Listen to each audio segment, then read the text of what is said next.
What happens when an organization finally acknowledges that its most talked about player may not actually be its most impactful one? Angel Reese learned that lesson publicly when the Chicago Sky selected Camila Cardoso as their Player of the Year instead of her. After months in which Reese openly criticized teammates and pushed for sweeping roster changes, the franchise delivered a message that could not have been clearer. This decision spoke volumes about how the organization truly evaluates Reese's role and raised serious questions about whether her long-term future in Chicago is secure. The reaction has been loud across the league. Do you believe the Chicago Sky should move on from Angel Reese? Share your thoughts in the comments. This announcement has generated significant attention, especially because it came directly from the Sky themselves. One post made it official, followed by another confirming the news. Camila Cardoso was named Player of the Year. 40 games played. 15 Player of the Game honors. 6 Player of the Week awards. 2 Player of the Month recognitions. Congratulations poured in for Cardoso, and the organization doubled down by publicly celebrating her accomplishments. The situation became even more explosive after a Chicago Tribune interview revealed Reese's unfiltered perspective on her own teammates. In that interview, she made it clear that securing both good players and elite players was, in her words, non-negotiable for her future with the team. Reese told reporters directly that she was unwilling to accept a repeat of the current roster and openly called for a complete overhaul. She emphasized that the team could not settle for what it had and positioned herself as someone capable of helping recruit top-tier talent to Chicago. These statements were not subtle suggestions or carefully worded critiques.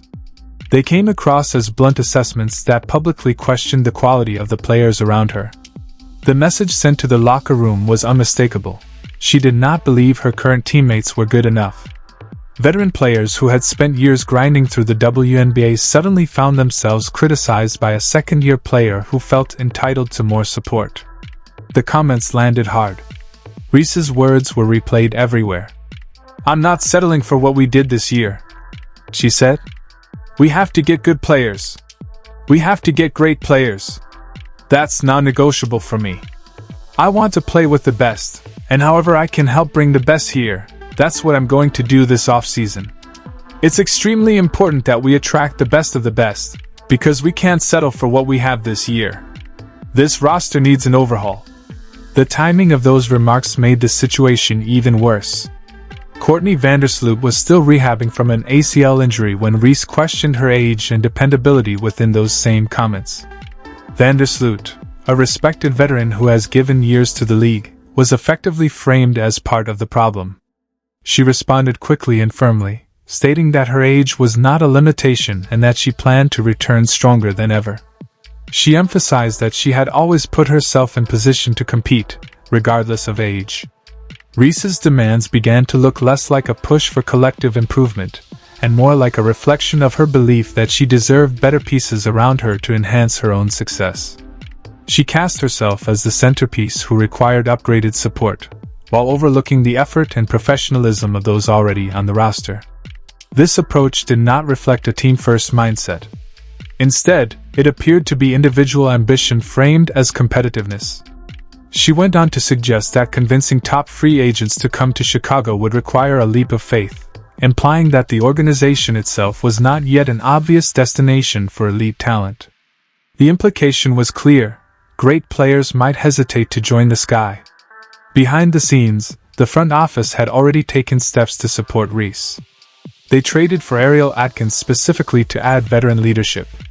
Draft capital was moved, and roster decisions were made with Reese's development in mind.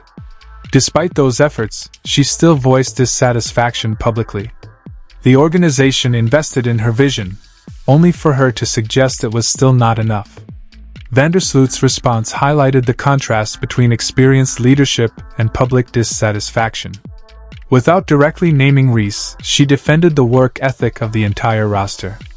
Other veterans took notice and began questioning whether Reese truly understood the difference between being a leader and simply being a high-profile player seeking better circumstances.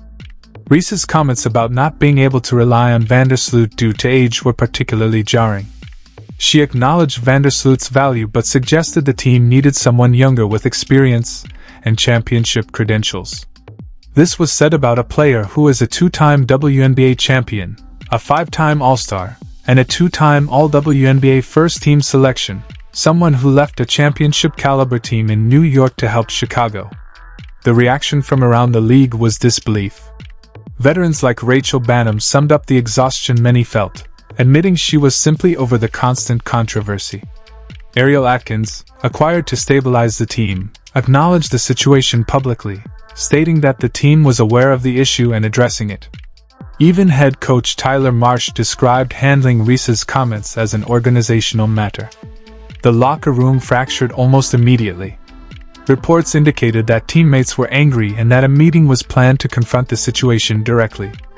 Players who respected veterans like Vandersloot struggled to understand how Reese believed this behavior represented leadership. Trust, the foundation of any successful team, began to erode. Players questioned whether anyone would want to play alongside someone willing to publicly undermine teammates with games still left on the schedule. Reese had effectively broadcast to the entire league that she believed those around her were holding her back. The damage extended far beyond bruised egos. It created doubt about whether the team's supposed star truly wanted to compete alongside her teammates, or simply replace them.